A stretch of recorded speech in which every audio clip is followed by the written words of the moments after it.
Some examples of hypothetical questions are, what will happen if I remove this? And what will you do if this happens? So this is what is the type of hypothetical questions. What will happen if I remove this? So this gives an idea about the answer will be, what will happen?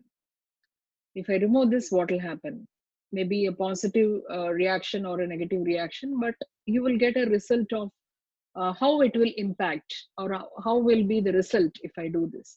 And what will you do if this happens? Again, this is also similar question. Suppose there is a rainfall, suppose the roof falls down, or suppose the train derails, or if you lose your purse, lose your identity card, what will happen? So this is a hypothetical question. And then comes the reversal questions.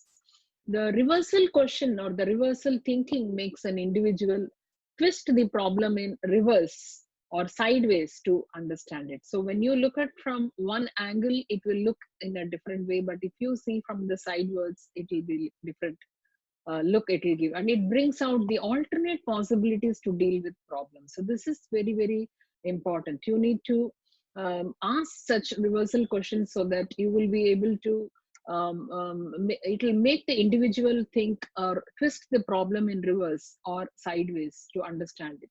And examples are, in what ways we are complicating this problem. This is reversal question. So in what way we are complicating the problem? Why should we not include it?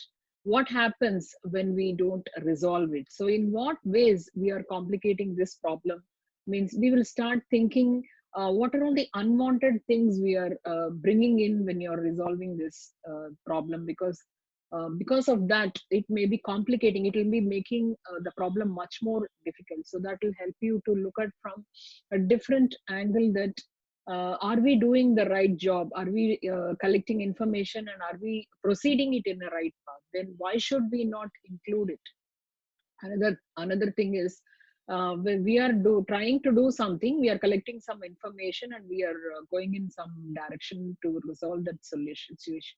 But what will happen if I include it? Why not I include it? That means we may be omitting certain things while resolving an issue or a problem. So because of that also you will not be able to come out or arrive at a solution. So asking a question like, why should not we include it, and what happens when we don't resolve it?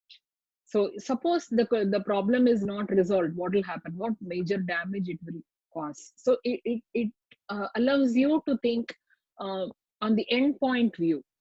So that is very, very important. You were looking at the destination, like how the result is required and how it should look like, and am I traveling in the right path to bring out a solution for this problem, or am I bringing in some unwanted things into my inquiry, or am I omitting certain important things? Or if I'm unable to resolve, what will happen? Will it be giving a drastic end, or it will damage somebody's life, or it is going to give a loss to something, a company or an employee? So all these questions are reversal questions which will help you to look into the question or the problem or the situation in a different way. Then comes the symbolic questions. This type is about using multiple formats to understand a solution. Symbolic questions example is, we can use a chemical equation structure to explain what is happening inside a tree. So this helps you to using multiple formats to understand a situation. So you will be thinking like, what will happen, how the problem will generate, or what shape it will take. Then the analogy questions, it is the most common type of questioning. Actually, we compare and correlate here. So analogy is something where we compare the known to unknown. So that is like a very interesting thing which we generally do. So we compare and correlate here. And the type of questions are, what is the physics behind birds flying? So birds are flying, that is a known fact, but we are trying to learn what concept it is using, like how we are comparing with the unknown to known, and what is the connection between the chemical reaction and cooking. So here again an analogy comes into picture.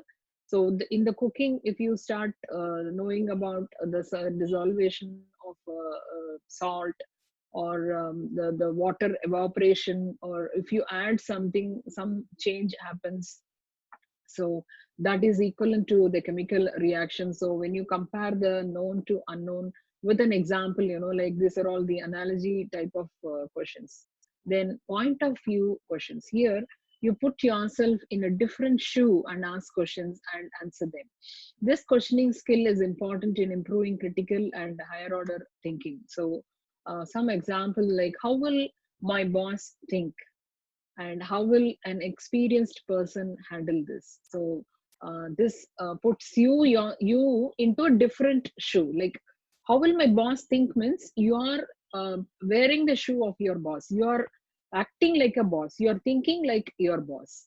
So that way, this is a his point of view, so that is why we call it as a point of view questions. And how will an experienced person handle this? So you're assuming yourself like an experienced person and thinking how he will handle. So these are all the point of view questions. Then completion questions. So it is like fill in the blanks. So the questions will end this abruptly. We have to use our imagination to close it appropriately. So this is like fill in the blanks questions. As I said, what happens after this stage?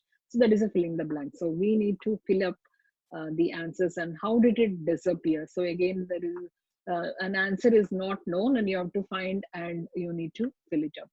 Then comes the analysis questions. It is like a spider spinning a web.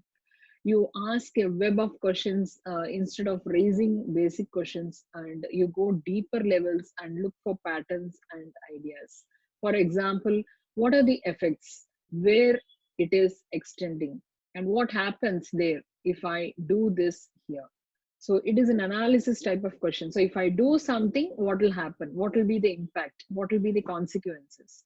So this type of question is called as analysis questions. And we have seen 7 type of questions here, which will be very much required for a person, critical thinker, when he is resolving something. They are nothing but the reversal. First we saw the hypothetical, reversal, symbolic, analogy, and point of view, and then completion, and then analysis questions. So these are all very, very essential for a critical thinker to arrive at a solution. Thank you so much.